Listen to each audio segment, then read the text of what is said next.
Hello everyone, welcome back to my YouTube channel. दोस्तों, आज की इस वीडियो में साइंस के उन सभी क्वेश्चंस को डिस्कस करेंगे जो कि रेलवे ग्रुप डी एग्ज़ाम 2018 में पूछे जा चुके हैं और 2022 में भी आपको यही क्वेश्चन एग्ज़ाम में देखने को मिलेंगे। दोस्तों, यदि आपको इन सभी बुक्स का पीडीएफ चाहिए, साथ ही में यदि आपको साइंस के 40 प्रैक्टिस सेट चाहिए तो आप टेलीग्राम जरूर ज्वाइन कर लेना। लिंक मैंने डिस्क्रिप्शन में दे दिया है और टेलीग्राम में आपको ग्रुप डी एग्ज़ाम से रिलेटेड सारा का सारा मटेरियल पीडीएफ फॉर्म में प्रोवाइड कर दिया जाएगा।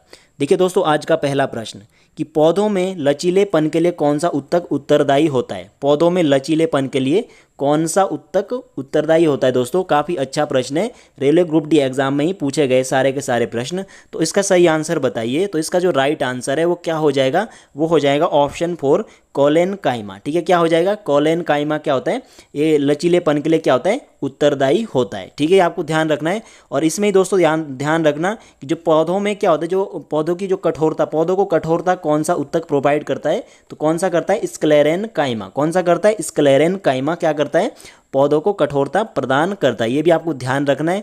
और जो पेरेन काइमा होता है, इसमें क्या होता है दोस्तों, जो आपने सुना होगा क्लोरोफिल, यानी कि CH3Cl, ये क्या होता है, क्लोरोफिल होता है। तो ये किस में पाया जाता है, पेरेन काइमा में ही पाया जाता है। आपको पता होना चाहिए जो फोटोसिंथेसिस होती है इसी के उसमें होती है, यानी कि क्लोरोफिल की हेल्प से ही होती है। ठीक है, और आपको पता है कि जो प्रकाश संश्लेषण में क्या होती है, कार्बन डाइऑक्साइड गैस और वाटर क्या बनाते हैं, ग्लूकोज प्लस ऑक्सीजन गैस बनाते हैं। तो ये आपको सभी को पता है। तो जो पेरेन काइमा में क्या होता है, क्लोरोफिल कहाँ पाई जाती है, पेरेन काइमा में पाई जाती है। ठीक है, लचीलापन कोलेन काइमा में। तो 3 यहाँ से आपके क्या बन गए, क्वेश्चन बन गए। चलिए दोस्तों, अगला प्रश्न है न्यूमेरिकल कि 2 एम्पियर की एक धारा 5 मिनट के लिए 24 वोल्ट कार हेडलाइट बल्ब के माध्यम से बहती है। यानी एम्पियर कितने, 2 एम्पियर, धारा कितनी है, 2 एम्पियर की। ठीक है, वोल्ट है 24। ठीक है, तो इस दौरान कितनी ऊर्जा स्थानांतरित होती है, यानी कितनी ऊर्जा का क्या होती है, खपत या स्थानांतरित होती है। तो दोस्तों इसका आंसर बताइए। तो यहाँ पे देखिए जो दे रखा है उससे हम लिख लेते हैं। आई कितना दे रखा है, आई दे रखा है 2 एम्पियर। ठीक है, क्या दे रखा है, आई 2 एम्पियर आई दे रखा है। ठीक है, और वी कितना दे रखा है, 24 वोल्ट। ठीक है, ध्यान रखना जो सबसे पहले आपको दे रखा है उसको ही लिख देना है। ठीक है, और टाइम कितना दे रखा है दोस्तों, टाइम दे रखा है 5 मिनट, यानी कि यदि हम इसे सेकंड में बदलेंगे तो कितना हो जाएगा, 300 सेकंड। ठीक है, आई होप आपको यहाँ पे कोई प्रॉब्लम नहीं है। तो एच बराबर दोस्तों आपको क्या निकालनी है, ऊष्मा यानी ऊर्जा। तो एच बराबर क्या होता है, VIT। ये फॉर्मूला ध्यान रखना, एच बराबर VIT। तो वी की वैल्यू रख दीजिए 24, आई की वैल्यू रख दीजिए 2 और टी की वैल्यू रखेंगे आप 300। ठीक है, तो कितना हो जाएगा ये दोस्तों, इसका आंसर हो जाएगा कितना, तो इसका आंसर हो जाएगा आपका ऑप्शन 1 यानी कि 14,400 जूल। ठीक है, कितना हो जाएगा, 14,400 जूल। तो हमारा 1 ऑप्शन क्या है, राइट आंसर है कि 14,400 जूल क्या हो जाएगी, ऊर्जा क्या हो गई, स्थानांतरित हो गई। इस फॉर्मूले को ध्यान रखना दोस्तों। ठीक है, ऐसे ही क्वेश्चन एग्जाम में पूछे जाते हैं।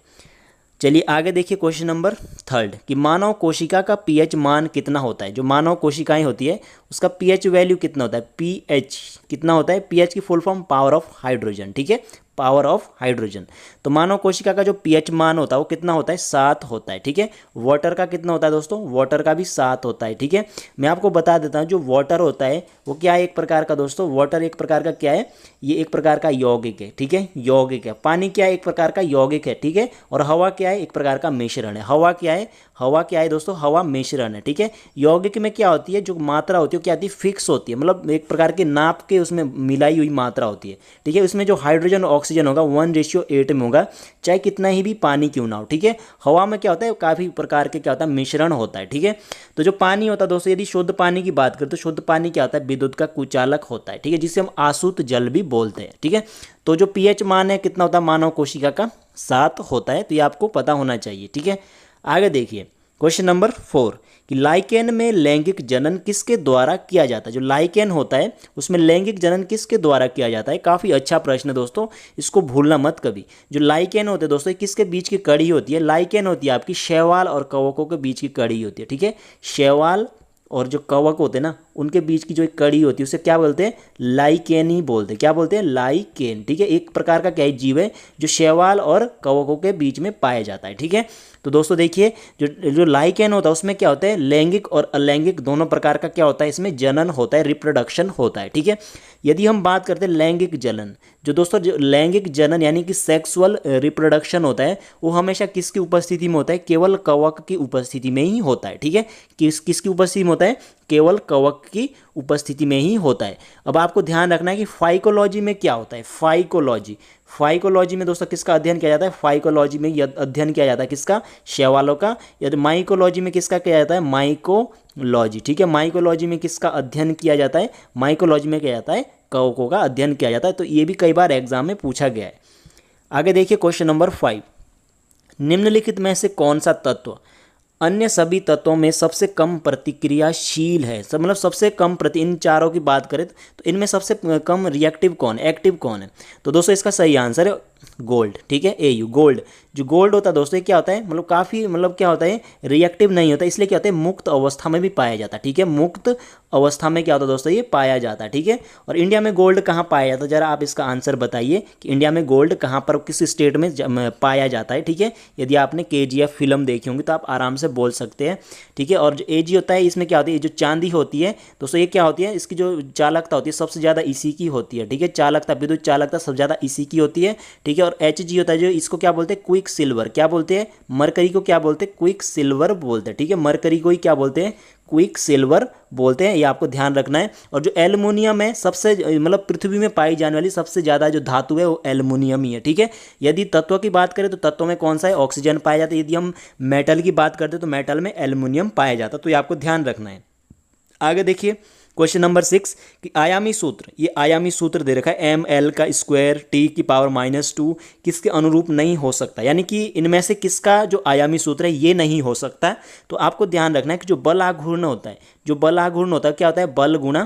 बल गुणा त्रिज्या, ये क्या होता है? बल आघूर्ण होता है। देखिए मैं आपको बता दूं कैसे निकालना है, ठीक है। तो बल का देखिए, तो बल बराबर क्या होता है दोस्तों, या इस पहले हम इसका निकालेंगे, ठीक है, बल आघूर्ण का। तो बल बराबर क्या होता है? द्रव्यमान गुणा त्वरण, ठीक है। और त्रिज्या को हम किस में ले, त्रिज्या क्या होता है? एक प्रकार की दूरी, यानी कि दूरी को हम किस में? लंबाई में, यानी L में नापेंगे। तो M का हम M से लेते हैं, और जो त्वरण होता है इसको हम LT की पावर क्या लेंगे हम? त्वरण की लेंगे हम LT की पावर -2, और ये L, यानी कि जो बल आघूर्ण होगा वो कितना हो जाएगा? ये हो जाएगा ml का स्क्वायर T की पावर -2, यानी कि बल आघूर्ण की तो यही है, ठीक है। अब हम ऊर्जा और कार्य दोस्तों देखते हैं। ऊर्जा और कार्य, यानी ऊर्जा और जो कार्य है ये दोनों क्या है? एक ही होते हैं। ऊर्जा और कार्य एक ही होते हैं, ठीक है। तो आपको याद रखना है कि कार्य बराबर क्या होता है? बल गुणा क्या होता है? विस्थापन, यानी बल गुणा दूरी, ठीक है। तो बल का क्या होता है? ml, ठीक है, ml और T की पावर -2, इसका भी यही हो जाएगा। अब देखिए संवेग की बात करते हैं, ठीक है। संवेग यानी P बराबर m × v। अब m को हम किससे लेंगे? m से लेंगे, ठीक है। और v को हम किससे लेंगे? LT की पावर -1 से लेंगे। इसका मतलब जो ये विमीय सूत्र है इसके बराबर नहीं है, तो हमारा राइट आंसर हो जाएगा ऑप्शन 4, यानी कि जो संवेग है उसका जो आयामी सूत्र या विमीय सूत्र है वो ये नहीं है, ठीक है दोस्तों। आपको ध्यान रखना है। आई होप आपको ये क्वेश्चन समझ में आया होगा। चलिए दोस्तों अगला प्रश्न देखते हैं। यदि क्वेश्चन नंबर 7 देखते हैं कि यदि 60 वाट का बल्ब प्रतिदिन 5 घंटे प्रयोग किया जाए तो 30 दिन में कितने यूनिट बिजली खर्च होगी? न्यूमेरिकल का प्रश्न है। ऐसे प्रश्न आपको जरूर देखने को मिलेगा, तो ध्यान से समझना दोस्तों। आप मतलब 5 सेकंड के अंदर इसे सॉल्व कर पाएंगे। तो आपको यूनिट की संख्या निकालनी है, तो यूनिट की संख्या आप कैसे निकालेंगे? तो यूनिट की संख्या निकालेंगे, यहाँ पे देखिए जो क्या दे रखा है? वाट, ठीक है। वाट गुणा क्या दे रखा है? घंटा, ठीक है। घंटा गुणा दिन, ठीक है। और आपको इसमें क्या कर देना है? 1000 से इसको क्या कर देना है? भाग दे देना है, ठीक है। तो यूनिट की संख्या कितनी आ जाएगी? वाट कितना है? 60, ठीक है। 60 गुणा क्या कर देना है? 30 गुणा क्या कर देना है? 5 अपॉन क्या कर देना है? आपको 1000 से भाग दे दीजिए। फटाफट से भाग दे देंगे तो कितना हो जाएगा दोस्तों? ये हो जाएगा आपका 2 से 2 0 कैंसिल, ठीक है। 5 दूनी 10, ठीक है। 2 तिया 6, 3 तिया 9, यानी कि कितना हो गया? 9 यूनिट। कितना हो गया? 9 यूनिट हमारा क्या हो जाएगा? राइट आंसर हो जाएगा। काफ़ी अच्छा प्रश्न था, मोस्ट इंपॉर्टेंट है। क्वेश्चन नंबर 8 देखिए कि लोहे की एक गेंद जिसका पृथ्वी पर भार कितना है? 10 किलोग्राम है, तो अंतरिक्ष में भार कितना होगा? देखिए दोस्तों m कितना दे रखा है? m दे रखा है 10 kg, ठीक है। अब देखिए तो अंतरिक्ष में भार कितना हो जाएगा? आपको पता है कि F बराबर क्या होता है? F बराबर होता है mg, ठीक है। F बराबर क्या होता है? mg। अब आप बताइए जो g का मान अंतरिक्ष में क्या होता है? 0। जी का मान होता है, जो गुरुत्वीय त्वरण होता है वो क्या होता है? 0 होता है। अब देखिए जो भार होता है वो किसके जब ये होता है भार, यानी कि जो वजन होता है हम इसमें नापते हैं। जब जी का मान 0 तो एफ का मान भी क्या हो जाएगा? 0 हो जाएगा, यानी कि दोस्तों क्या हो जाएगा? भार क्या हो जाता है? 0 हो जाएगा, ठीक है। और आपको ध्यान रखना है जो द्रव्यमान होता है वो कभी भी नहीं बदलता है, ठीक है। द्रव्यमान कभी भी चेंज नहीं होता है, ठीक है। भार हमेशा मतलब भार क्या हो सकता है? चेंज हो सकता है, लेकिन द्रव्यमान कभी भी चेंज नहीं हो सकता है। आपको क्वेश्चन में पूछ लिया जाता है कि यदि किसी व्यक्ति का द्रव्यमान 10 किलोग्राम है तो चंद्रमा पर उसका द्रव्यमान कितना हो जाएगा। तो आपको क्या करना है, आपको बताना है कि उसमें जो कोई परिवर्तन नहीं होने वाला, क्योंकि क्या होता है द्रव्यमान सेम रहता है, भार क्या होता है परिवर्तित होता है। आगे देखिए क्वेश्चन नंबर 9 कि पानी में मिश्रित करने पर जिप्सम डैश में परिवर्तित हो जाता है। जिप्सम की बात हो रही है, ठीक है। जिप्सम का फॉर्मूला बताइए पहले तो कैल्शियम सल्फेट, ये क्या होता है जिप्सम होता है, ठीक है। ये क्या होता है जिप्सम, ठीक है। जब इसको हम क्या करेंगे पानी के साथ मिश्रित करेंगे, यानी पानी के साथ H2O के साथ इसको हम क्या करेंगे रिएक्ट करेंगे, तो क्या हो जाता है ये हो जाता है दोस्तों, ये बदल जाता है प्लास्टर ऑफ पेरिस में, ठीक है। किस में बदल जाता है POP में बदल जाता है, ठीक है। किस में बदल जाता है प्लास्टर ऑफ पेरिस में ये बदल जाता है, ठीक है। तो इसका जो सही आंसर है वो क्या हो जाएगा दोस्तों, इसका जो सही आंसर है वो क्या हो जाएगा दोस्तों, वो हो जाएगा कैल्शियम सल्फेट हेमीहाइड्रेट, इसका ये नाम है, ठीक है। कैल्शियम सल्फेट हेमीहाइड्रेट, ठीक है। तो प्लास्टर ऑफ पेरिस का ये भी नाम दिया कैल्शियम सल्फेट हेमीहाइड्रेट, ठीक है। तो आपको ध्यान रखना है। आगे देखिए दोस्तों कि क्वेश्चन नंबर 10 है, किसी वस्तु की विराम अवस्था या गति की स्थिति में परिवर्तन का विरोध करने की प्रवृत्ति को कहा जाता है। क्या कहा जाता है दोस्तों, यदि मतलब कोई वस्तु स्थिर है, आपने न्यूटन का पहला नियम सुना होगा, यदि कोई वस्तु स्थिर है तो स्थिर रहती है, यदि कोई वस्तु क्या है गतिशील है तो गतिशील रहती है, जब तक क्या नहीं होता उसमें कोई बाह्य बल कार्य नहीं करता, ठीक है। तो दोस्तों क्या होता है, यदि कोई वस्तु क्या करता है अपनी जो स्थिति का विरोध करता है तो उसे हम क्या कहते हैं जड़त्व कहते हैं। क्या कहते हैं जड़त्व, यानी इनर्शिया, क्या बोलते हैं इंग्लिश में इनर्शिया बोलते हैं, ठीक है। इनर्शिया बोलते हैं, ठीक है। आपने देखा होगा कि अचानक जब गाड़ी क्या होती है चलती है तो हम क्या होते हैं, अचानक गाड़ी चलने से हम क्या होते हैं पीछे की ओर गिर जाते हैं, यदि अचानक गाड़ी रुक जाती है तो हम आगे की ओर गिर जाते हैं। तो इसका कारण क्या है विराम जड़त्व, ठीक है। विराम जड़त्व के कारण ही ऐसा होता है, ठीक है। तो इसका सही आंसर है ऑप्शन सेकेंड। तो इसलिए जो न्यूटन का जो पहला नियम है उसे क्या कहा जाता है जड़त्व का नियम भी कहा जाता है, ठीक है। जड़त्व का नियम भी कहा जाता है, एग्जाम में पूछ लिया जाता है कि न्यूटन के किस नियम को जड़त्व का नियम कहा जाता है, तो फर्स्ट लॉ, ठीक है। फर्स्ट लॉ ऑफ न्यूटन, ठीक है। न्यूटन का जो पहला नियम उसे क्या कहा जाता है लॉ ऑफ इनर्शिया भी कहा जाता है। आगे देखिए क्वेश्चन नंबर 11 कि द्रव्यमान 10 किलो का ब्लॉक 20 सेकंड में विराम अवस्था से 2 मीटर पर सेकंड की गति तक एक समान रूप से त्वरित होता है, तो 0 से 20 सेकंड के समय अंतराल में विकसित औसत शक्ति क्या होगी, ठीक है। मतलब m कितना दे रखा दोस्तों, यहाँ देखिए प्रारंभिक वेग कितना है, ठीक है। 0 से बोला ना, इसका मतलब u कितना है दोस्तों 0 है, u कितना है 0 है, ठीक है। और अंतिम वेग क्या दे रखा है v कितना है, v हो जाएगा 2 मीटर पर सेकंड, ठीक है। ध्यान रखना काफ़ी इजी होता है, जब आप इस टाइप से लिखेंगे ना तो आपके दिमाग में मतलब अचानक से एक फॉर्मूला याद आ जाएगा, ठीक है, कि हमें ये फॉर्मूला लगाना है। t कितना दे रखा है, t दे रखा है 20 सेकंड, क्या दे रखा है 20 सेकंड t दे रखा है, और द्रव्यमान कितना दे रखा है m दे रखा है 10 kg, ठीक है। अब हमें निकालना क्या है, हमें निकालना दोस्तों औसत शक्ति। औसत शक्ति क्या होगी, अब देखिए दोस्तों क्या होगा, जो गतिज ऊर्जा देखिए क्या हो जाएगी, इस जो वस्तु जो द्रव्यमान जो पिंड है उसकी जो गतिज ऊर्जा है वो क्या हो जाएगी दोस्तों, इसकी जो गतिज ऊर्जा हो जाएगी 1/2 mv का स्क्वायर, यानी कि 1/2। अब देखिए किसके जो ये गतिज ऊर्जा किसके कारण है, जब वेग क्या था 2 मीटर, जब u होगा तो गतिज ऊर्जा, जब कोई वस्तु स्थिर है तो उस समय तो गतिज ऊर्जा 0 ही होंगी, और जब कोई वस्तु मतलब गतिशील होती है उसी के कारण गतिज ऊर्जा होंगी ना, इसलिए हमने क्या रखेंगे v स्क्वायर रखा, ठीक है। यानी कि m का वैल्यू रख दीजिए, और v कितना है, v है 2, यानी 2 का स्क्वायर 4, 2 से ये कट गया, कितना हो जाएगा 20 जूल, ठीक है। क्या हो जाएगा 20 जूल। तो हमें क्या निकालना, औसत शक्ति बोला है कि औसत शक्ति क्या है, जो अब देखिए जो अब देखिए क्या होता है कि जो W किसके बराबर होता है, W आ गया 20 जूल, ठीक है, यानी कि ऊर्जा के बराबर होता है। हमें औसत शक्ति निकालने की P बराबर क्या होता है दोस्तों, P बराबर होता है W/T। ये फॉर्मूला ध्यान रखना, ऐसे प्रश्न पूछे जाते हैं, काफ़ी अच्छा प्रश्न है। तो W कितना है 20 है, और T कितना दे रखा है 20 सेकंड है, ठीक है। तो ये आ जाएगा कितना 1 वाट, ठीक है।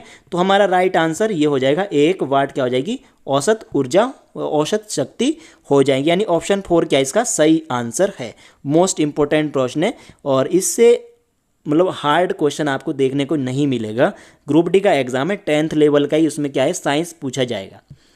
आगे देखिए दोस्तों क्वेश्चन नंबर 12 कि घर्षण द्वारा किया गया कार्य नष्ट नहीं होता, लेकिन डैश ऊर्जा के रूप में क्या होता है, स्थानांतरित हो यानी बदल जाता है, कन्वर्ट हो जाता है। जो घर्षण बल होता है क्या होता है, हमेशा क्या होता है, वस्तु की गति के क्या होता है, विपरीत लगेगा। ठीक है, जैसे माना कोई बॉल इधर को लुढ़क रही है तो घर्षण बल क्या होगा, इधर की ओर लगेगा। ठीक है, अब देखिए तो क्या होता है, जब घर्षण बल लगता है तो क्या होती है, वस्तु क्या हो जाती है, मतलब उसमें क्या आती है, एक प्रकार गर्म हो जाता है। ठीक है, आपने देखा होगा जब आप हाथ घिसते, अपने दोनों हाथ घिसेंगे तो क्या हो जाता है, घर्षण बल के कारण क्या हो जाते हो, गर्म हो जाते हैं। यानी कि दोस्तों क्या हो जाएगा, जो उसकी जो ऊर्जा वो किस में स्थानांतरित हो जाती है, ऊष्मीय ऊर्जा में क्या हो जाती है, स्थानांतरित हो जाती है। ठीक है, क्या हो जाती है, जो कार्य होता है वो किस में बदल जाता है, ऊष्मीय ऊर्जा में बदल जाता है और ऊर्जा संरक्षण के नियम का क्या करता है, ये पालन करता है। अब आगे देखिए क्वेश्चन नंबर 13, काफ़ी अच्छा प्रश्न है 13 भी, कि 11,000 वाट की शक्ति वाले मोटर से जुड़े 220 वोल्ट के वोल्टेज आउटपुट वाले जनरेटर से खींची गई धारा की गणना कीजिए। पी भी दे रखा है, वी भी दे रखा है, आई का मान हमें इसमें निकालना है।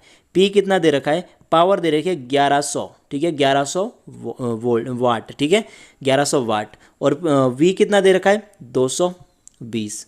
हमें निकालना क्या है दोस्तों, हमें निकालना है, क्या निकालना है, आई का मान हमें निकालना है। तो आपको पता होना चाहिए कि P बराबर क्या होता है, वी आई। ठीक है, P बराबर क्या होता है, वी आई, ऐसे फॉर्मूला याद रखना। और I बराबर क्या हो जाएगा, फिर I बराबर हो जाएगा P अपॉन वी हो जाएगा। I बराबर क्या होगा, P अपॉन वी। तो I बराबर क्या हो जाएगा, P कितना है 1100। ठीक है, और V कितना है 220। एक जीरो से एक जीरो कट गई, यानी 22 पंजे कितना होता है 110, यानी कि आई का मान कितना आ जाएगा 5 एम्पियर। ठीक है, तो ऑप्शन 1 हमारा क्या है, राइट आंसर हो जाएगा। ठीक है, तो ऐसे ही प्रश्न दोस्तों एग्जाम में पूछे जाएंगे, इसलिए इनको ध्यान से देखना। आगे देखिए क्वेश्चन नंबर 14, कि निम्नलिखित में से कौन जाइलम का हिस्सा नहीं है। काफ़ी अच्छा प्रश्न है ये, थोड़ा इसका थोड़ा लेवल क्या है, हाई लेवल का प्रश्न है, कि जो जाइलम है ये क्या है, एक प्रकार का, ये क्या होता है, पौधों का उत्तक होता है। क्या है, पौधे में पाए जाने वाला उत्तक होता है। जाइलम क्या होता है, एक उत्तक है जो प्लांट्स में पाया जाता है, इंसान में नहीं पाया जाता। ठीक है, तो इसका कार्य क्या होता है, इसका कार्य होता है, क्या होता है, ये क्या करता है, वाटर सप्लाई करता है। क्या करता है, पानी को क्या करता है, विभिन्न भागों में पहुंचाता है। तो जाइलम का दोस्तों जो भाग होता है, ये भाग है पीट वेसल एलिमेंट, क्या है, तो और देखिए ट्रैकिड्स है, जाइलम पैरेन्काइमास सेल्स, ये है। तो जाइलम का जो भाग नहीं है वो कौन सा नहीं है दोस्तों, तो जाइलम का भाग कौन सा नहीं, जल्दी इसका आंसर बताइए। तो इसका सही आंसर है चलनी ट्यूब नहीं है। ठीक है, चलनी ट्यूब जाइलम का भाग नहीं होता है। बाकी जो ये है जाइलम तंतु, ट्रैकिड्स, वाहिकाएं, ये सब क्या होती है, ये सब क्या है, जाइलम के ही भाग है। तो आपको ऑप्शन सेकंड क्या इसमें राइट लगा देना है। आगे देखिए क्वेश्चन नंबर 15, काफ़ी अच्छा प्रश्न ये भी, कि डैश एक प्रकार के संयोजी उत्तक की उपस्थिति के कारण हमारे कानों को मोड़ा जाता है। आपने देखा होगा कि हमारे जो कान होते हैं वो क्या होते हैं, मोड़ सकते, हम क्या कर सकते हैं, अपने कानों को मोड़ सकते हैं। तो किसके कारण हम अपने कानों को मोड़ सकते हैं दोस्तों, तो हमारे कानों में क्या होती है, उपास्थि होती है। क्या होती है, उपास्थि होती है। इसके कारण ही हम क्या कर सकते हैं, अपने कानों को क्या कर सकते हैं, मोड़ सकते हैं। ठीक है, और जो अस्थि होती है इनसे क्या बनता है, कंकाल। कंकाल किससे बना होता है, अस्थियों से ही बना हुआ होता है। ठीक है, और जो टेंडन होता है दोस्तों ये क्या होता है, यहाँ देखिए, जो टेंडन होता है वो क्या करता है, मांसपेशियों को हड्डियों से ज्वाइन करता है। यानी कि मांसपेशियों को हड्डियों से कौन जोड़ता है, मांसपेशियों को हड्डियों से कौन जोड़ता है दोस्तों, कौन जोड़ता है, ये जोड़ता है टेंडन। ठीक है, हड्डियों से कौन जोड़ता है, टेंडन जोड़ता है। तो ये आपको ध्यान रखना है, काफ़ी अच्छा प्रश्न है। आगे देखिए क्वेश्चन नंबर 16, कि किसी व्यक्ति में एसिडिटी डैश के सेवन से ठीक हो सकती है। यानी पेट में एक प्रकार की जो जलन, यानी जब हमारे पेट में जब क्या हो जाती है, मतलब अम्ल की जो मात्रा हो जाती है, बढ़ जाती है। कौन सा अम्ल पाया जाता है हमारे शरीर में, हमारे पेट में, HCl, हाइड्रोक्लोरिक एसिड, जो कि क्या होता है, एक प्रकार का पाचक अम्ल होता है। कभी कभी पूछ लिया जाता है कि हमारे शरीर में पाचक अम्ल कौन सा है निम्नलिखित में से, तो आपको ऑप्शन दे दिए जाएंगे, तो आपको उसमें HCl लगाना है। तो किसी व्यक्ति में जो एसिडिटी हो जाती है तो हम किसका यूज़ करते हैं, हम यूज़ करते हैं, मतलब किसका यूज़ करते हैं, हम करते हैं बेकिंग सोडा का, यानी कि सोडियम हाइड्रोजन कार्बोनेट का हम क्या करते हैं, यूज़ करते हैं, किसमें, उसमें एसिडिटी में। ठीक है, बेकिंग सोडा का हम क्या करते हैं, यूज़ करते हैं। और जो खाने का सोडा जो बेकिंग सोडा होता है इसको हम खाने का सोडा भी बोलते हैं। और एक वॉशिंग सोडा होता है जिसे हम बोलते हैं Na2CO3 10H2O। ठीक है, ये आपको ध्यान रखना है। एग्जाम में पूछा गया था एक बार, ग्रुप डी एग्जाम में पूछा गया एक शिफ्ट में, कि जो आपका जो ये जो वॉशिंग सोडा होता है उसमें जो जल के अणु कितने होते हैं, तो आपको बता देना है 10 अणु होते हैं। ठीक है, ये आपको ध्यान रखना दोस्तों, काफ़ी अच्छा प्रश्न है। आगे देखिए कि चेचक का टीका किसने विकसित किया था। जो चेचक का टीका है इसको किसने विकसित किया था दोस्तों, आंसर बताइए इसका। जो चेचक का टीका वो किसके द्वारा विकसित किया गया था। तो दोस्तों इसका सही आंसर क्या हो जाएगा, इसका सही आंसर हो जाएगा एडवर्ड जेनर। क्या हो जाएगा, एडवर्ड जेनर क्या हो जाएगा, इसका राइट आंसर हो जाएगा। चेचक के टीके की खोज कब हुई थी, 1796 में। किसने की थी, एडवर्ड जेनर ने की थी। और जो अलेक्जेंडर फ्लेमिंग थे, इन्होंने किसकी की थी, इन्होंने की थी पेनिसिलिन की। किसकी की थी, पेनिसिलिन की थी। और जो पेनिसिलिन इन्होंने किससे ली थी, ये ली थी इन्होंने कवक से। ठीक है, कवक से इन्होंने इसको क्या किया था, विकसित किया था। आपको याद रखना है, रॉबर्ट हुक तो आपको पता है 1665 सब रट रखा है। सेल्स कोशिकाओं की खोज इसने की थी। और जो जॉन सॉल्क थे दोस्तों, ये कौन थे, जो जॉन सॉल्क थे दोस्तों, इन्होंने क्या किया था, जो पोलियो होता है, पोलियो वैक्सीन, ठीक है, पोलियो वैक्सीन थी, इनकी खोज इन्होंने ही की थी। तो आपको ये ध्यान रखना है, काफ़ी अच्छा प्रश्न है। आगे देखिए क्वेश्चन नंबर 18। मल्टीमीटर उपकरण का प्रयोग डैश को मापने के लिए, मल्टी का मतलब बहुत सारे काम कर सकता है, ठीक है, यानी कि इसका सही आंसर है 4, यानी सबको क्या कर सकता हूँ, माप सकता है। ठीक है, तो विद्युत धारा आई बराबर क्या होता है, मतलब आपने देखा होगा कि V बराबर आई आर, ओम का नियम। ठीक है, तो आई बराबर क्या हो जाएगा, आई बराबर हो जाएगा V अपॉन आर। यानी कि दोस्तों क्या होता है, यदि करंट ज़्यादा है तो प्रतिरोध क्या होता है, कम हो जाता है। ठीक है, आई को हम एम्पियर में मेज़र करते हैं, वोल्टेज को V में मापते हैं, प्रतिरोध का जो मात्रक ओम होता है। आर बराबर क्या हो जाता है दोस्तों, फिर आर बराबर हो जाएगा V अपॉन आई। प्रतिरोध और आई एक दूसरे के विपरीत होते हैं, तो याद रखना। और कभी कभी पूछा जाता है कि जो अमीटर होता है, अमीटर में क्या होता है, जो अमीटर हमेशा कैसा होता है, श्रेणी क्रम में जुड़ा हुआ रहता है। और एमीटर का जो प्रतिरोध होता है क्या होता है, कम होता है। और वोल्टमीटर हमेशा समांतर क्रम में जुड़ा होता है। और वोल्टमीटर का जो प्रतिरोध होता है हमेशा क्या होता है, उच्च होता है। तो ये आपको ध्यान रखना है। आगे देखिए क्वेश्चन नंबर 19 कि कौन सा उत्तक पौधों को समर्थन प्रदान करता है और भोजन का भंडारण करता है। काफ़ी अच्छा प्रश्न है दोस्तों कि जो कौन सा उत्तक पौधों को समर्थन प्रदान करता है और भोजन का भंडारण करता है। तो इसका आंसर बताइए फटाफट से। तो दोस्तों जो भोजन का जो भंडारण है वो कौन करता है, वो करता है पेरेनकाइमा। कौन करता है, पेरेनकाइमा क्या करता है, भोजन का भंडारण करता है। तो ऑप्शन 1 हमारा क्या है, राइट आंसर हो जाएगा। और आपको पता है जो स्क्लेरेनकाइमा होता है क्या करता है, ये क्या करता है, पौधों को स्ट्रॉन्ग, यानी कि पौधों को क्या करता है, रिजी मतलब मजबूती प्रदान कौन करता है, यही करता है। तो आपको ध्यान रखना है, पौधों को मजबूत कौन बनाता है, स्ट्रॉन्ग कौन बनाता है, स्क्लेरेनकाइमा ही बनाता है।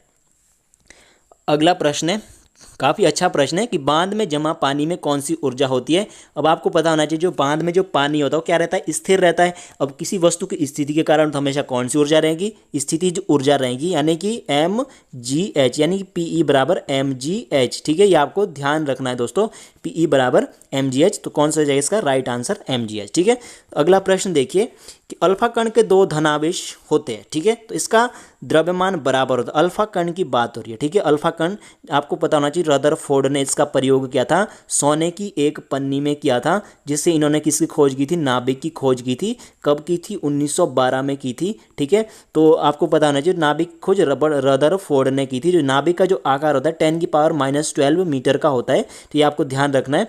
तो अब देखिए मीटर या सेंटीमीटर जो भी, ठीक है, तो रदर जो अल्फा कण है वो क्या होता है, हीलियम के बराबर होता है। किसके बराबर होता है, हीलियम के नाभिक के बराबर, यानी कि हीलियम की बात करें तो 2He4। ठीक है, तो इसका राइट आंसर हो जाएगा ऑप्शन 2, हीलियम के एक परमाणु के ये क्या होता है, बराबर होता है अल्फा कण। ठीक है, तो यदि बात करते कभी कभी पूछा जाता है जो अल्फा, ठीक है, बीटा और गामा, इनमें जो भेदन क्षमता होती है सबसे कम अल्फा की होती है और सबसे ज़्यादा किसकी होती है, गामा की होती है। ठीक है, तो ये आपको ध्यान रखना है। आपने सुना होगा रेडियो एक्टिविटी, यानी रेडियो सक्रियता आपने सुना होगा। तो उसमें क्या होता है, अचानक से मतलब क्या होता है, मतलब खुद ही क्या होने लगते हैं, अल्फा बीटा गामा क्या होती है, किरणें उत्सर्जित होने लगती है। ठीक है, हेनरी बैकुरेले का नाम आपने सुना होगा, मैडम क्यूरी का नाम आपने सुना होगा, वो इसी से रिलेटेड है। जब ये अल्फा बीटा गामा किरणें जब नाभिक से निकलती है, तो कहाँ से निकलती है, नाभिक से निकलती है। ठीक है, परमाणु के नाभिक से निकलती है, तो क्या हो जाती है, द्रव्यमान क्षति हो जाती है। ठीक है, द्रव्यमान क्षति हो जाती है। आगे देखिए क्वेश्चन नंबर 22। 2 मीटर पर सेकंड के त्वरण के कारण, 2 मीटर पर सेकंड स्क्वायर, ठीक है, त्वरण को हम स्क्वायर में लेते हैं ना, के कारण एक निश्चित अवधि में वस्तु का वेग कितना है, 20 मीटर पर सेकंड। वेग को हम पर सेकंड में लेते हैं। ठीक है, तो 20 मीटर पर सेकंड से 30 मीटर पर सेकंड तक बढ़ जाता है। तो इस अवधि में वस्तु का विस्थापन ज्ञात कीजिए। विस्थापन हमें इसमें ज्ञात करना है। तो आपको ध्यान रखना है कि विस्थापन क्या, मतलब वस्तु का विस्थापन हमें इसमें ज्ञात करना है कि जो वस्तु है, एक मिनट, कि उस अवधि में वस्तु का विस्थापन ज्ञात कीजिए। एक मिनट, इस क्वेश्चन में कुछ गड़बड़ लग रहा मुझे, तो दोस्तों इसमें एक बार देख लेता हूं मैं। ठीक है, क्वेश्चन सही है। अब देखिए इसमें, देखिए क्या दिया गया है, इसमें दे रखा है ए कितना दे रखा है, त्वरण कितना दे रखा है, 2 मीटर पर सेकंड है। दोस्तों मैं चाहता हूं कि कोई भी क्वेश्चन आपको गलत ना बताऊं, इसलिए थोड़ा चेक करना भी जरूरी होता है। v कितना है दोस्तों, v है इसमें दिया, अंतिम वेग कितना है 30 मीटर पर सेकंड, ठीक है 30 मीटर पर सेकंड है, और प्रारंभिक वेग कितना दे रखा है 20 मीटर पर सेकंड दे रखा, ठीक है। हमें इसमें डिस्प्लेसमेंट निकालना यानी कि एस निकालना, हम इसमें विस्थापन यानी कि दूरी निकालनी है।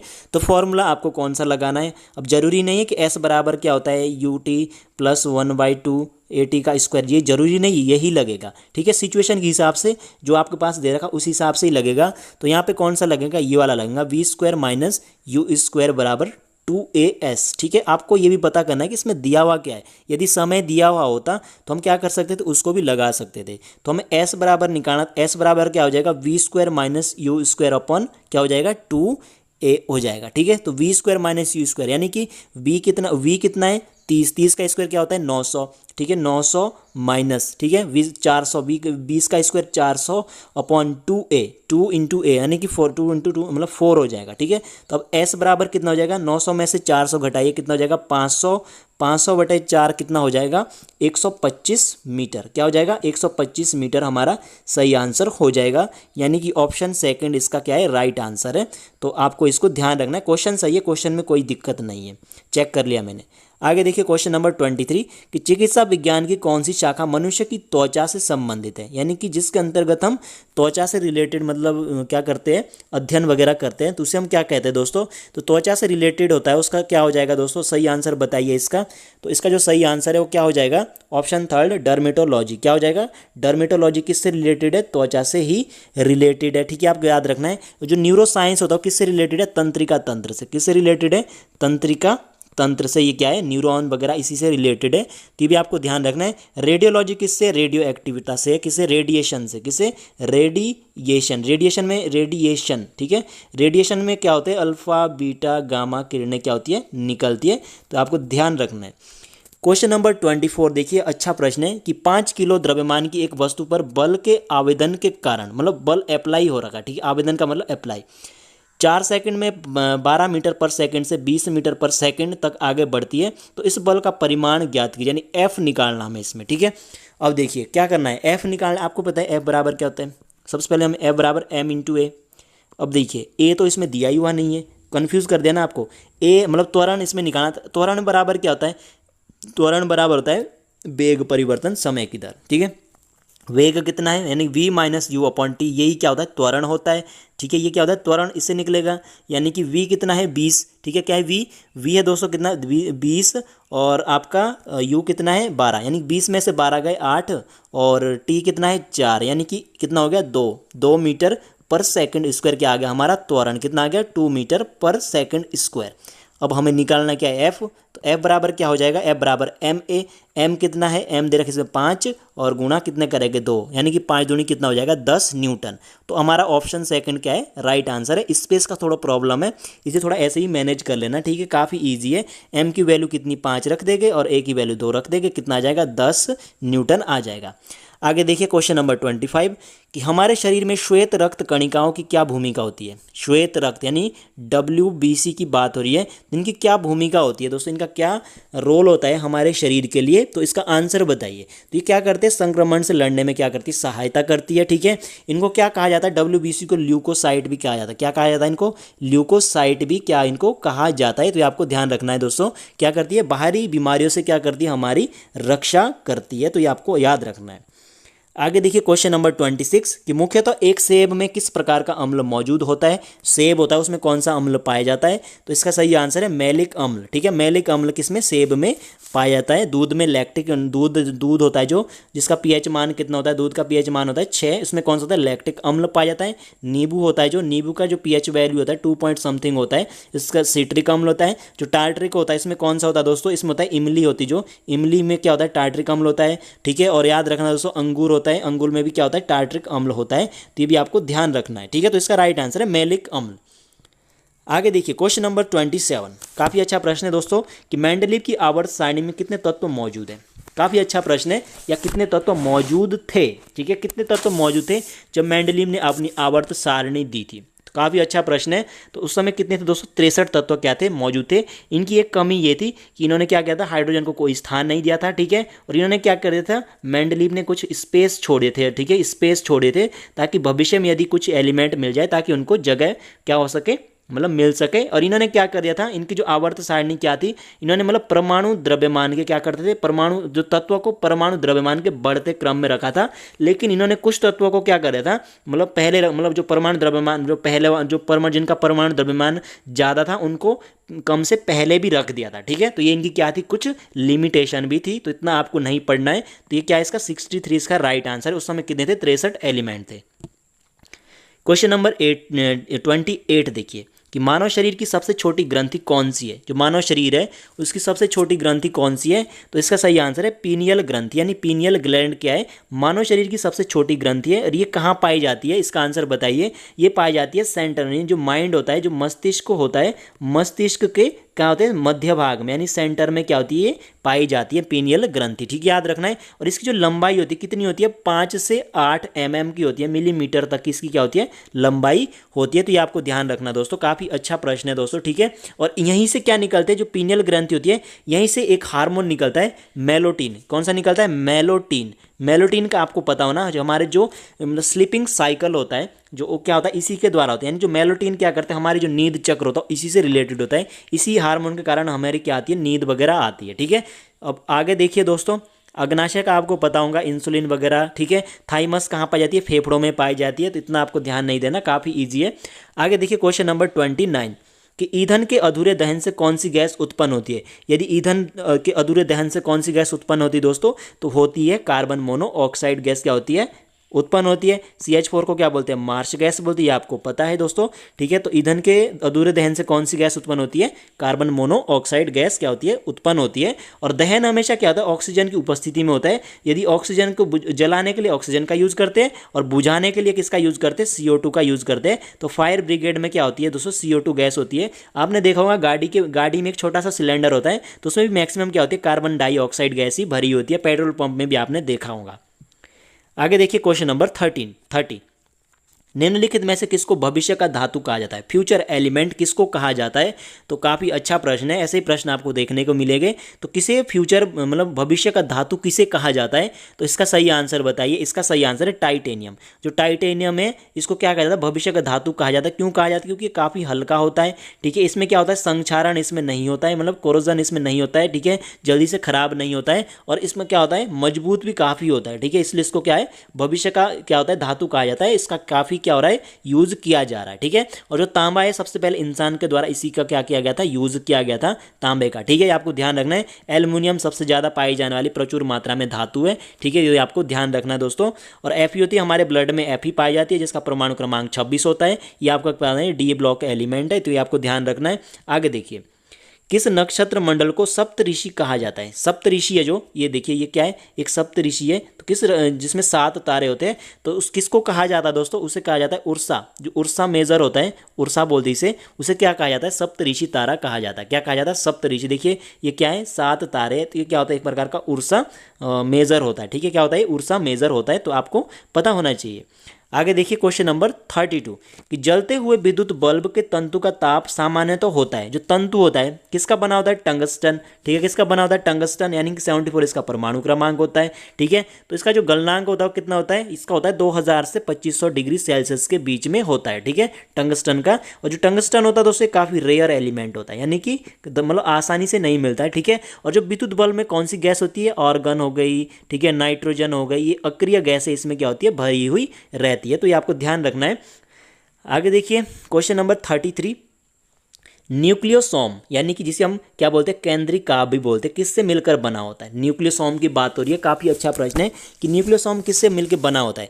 मैं आपको बता देता हूँ, जो न्यूक्लियोसोम होता है वो क्या होता है, नाभिक में एक नाभिक, ये कहाँ पाया जाता है, नाभिक होता है, ठीक है। जो नाभिक होता है उसके मतलब धागे जैसे इसकी क्या होती है, आकृति होती है, ठीक है। तो ये किससे बना हुआ होता है, ये बना होता है DNA और हिस्टोन, ठीक है। हिस्टोन दोनों से क्या होता है, ये बना हुआ होता है। और अगर बात करते हैं DNA, तो DNA की जो दोस्तों लंबाई होती है कितनी होती है, 2.2 मीटर लंबा क्या होता है, एक प्रकार का ये मॉलिक्यूल्स होता है, यानी कि एक अणु होता है, ठीक है। वॉटसन एवं क्रिक का नाम आपने सुना ही होगा, वो भी DNA से क्या थे, रिलेटेड थे। तो ये भी आपको ध्यान रखना है।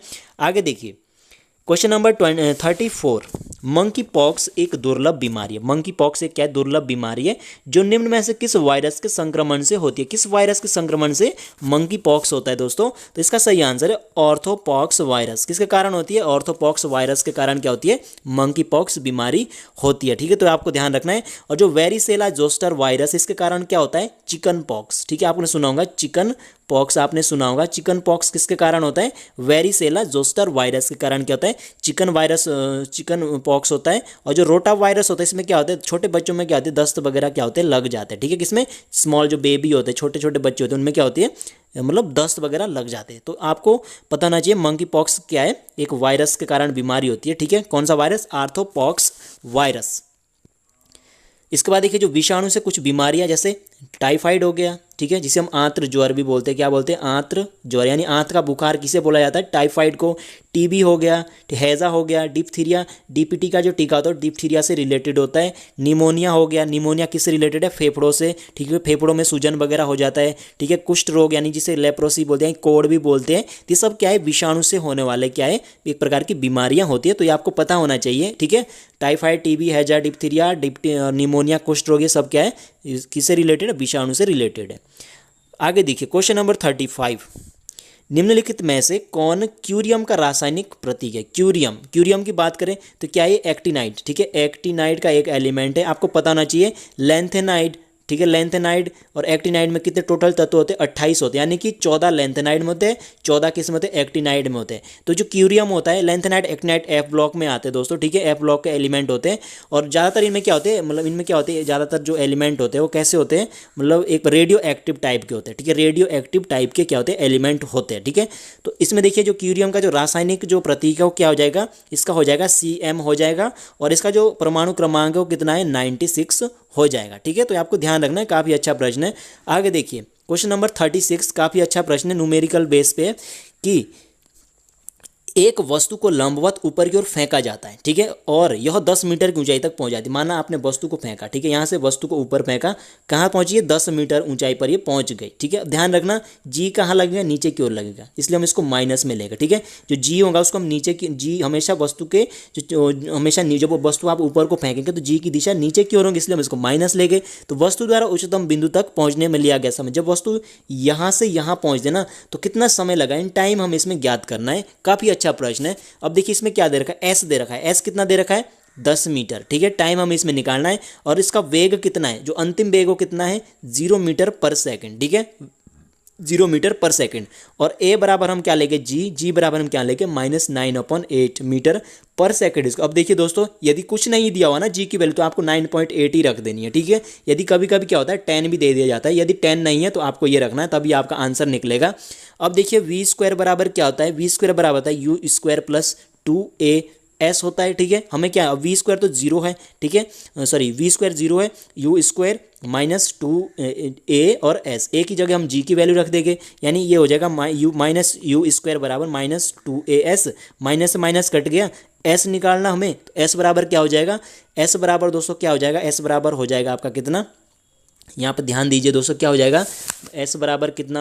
U हमें क्या निकालना है? मतलब समय निकालना ना, हमें टाइम निकालना है। ठीक है, तो टाइम निकालने के लिए हमें सबसे पहले किसको निकालना पड़ेगा? U को निकालना पड़ेगा ना। S तो हमें दे रखा है पहले से ही, तो U² बराबर क्या हो जाएगा? 2AS, यानी कि 2 × A की वैल्यू 9.8 और S की वैल्यू कितनी है? 10, यानी कि U कितना हो गया? U² हो गया 196, यानी U का वैल्यू कितना आ जाएगा? 14 आ जाएगा। U निकल गया 14। अब हमें निकालना है T, तो V बराबर क्या होता है? V बराबर U + 80 होता है। ठीक है, V बराबर क्या होता है? U + 80 होता है। ठीक है, एक पेज में ऐड कर लेता ताकि प्रॉब्लम ना हो आपको। अब देखिए क्या होता है कि V बराबर क्या होता है? V बराबर U + 80 होता है। ठीक है, अब देखिए V तो 0 है। ठीक है, V तो 0 होगा। U कितना है? U हमने निकाला 14 है, माइनस A कितना है? 9.8 × T।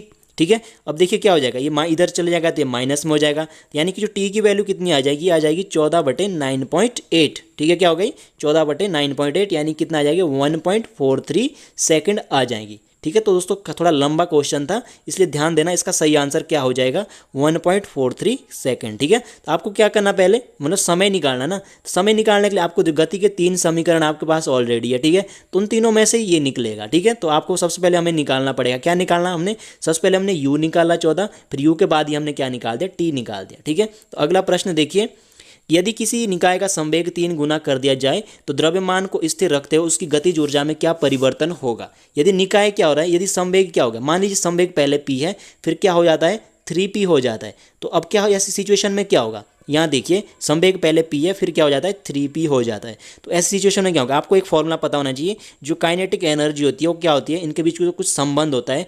Pe बराबर क्या होता है, के बराबर होता है p²/2m। ठीक है। ये क्या होता है, संवेग और गतिज ऊर्जा के बीच में संबंध होते हैं, यानी कि जो काइनेटिक एनर्जी होती है क्या आती है, अनुक्रमानुपाती होती है किसके, p² यानी संवेग के। ठीक है। अब देखिए क्या है, जो के ई बराबर क्या हो जाएगा, p² कितना हो गया 3p, यानी कि कितना हो जाएगा 9 हो जाएगा। ठीक है। 3 का स्क्वायर 9, यानी कि गतिज ऊर्जा कितनी हो जाएगी, कि अपने मूल मान से कितनी हो जाएगी, 9 गुना हो जाएगी। तो ठीक है। तो आपको ध्यान रखना है, ऐसे प्रश्न जरूर पूछे जाते हैं, मोस्ट है, तो ध्यान रखना। ठीक है।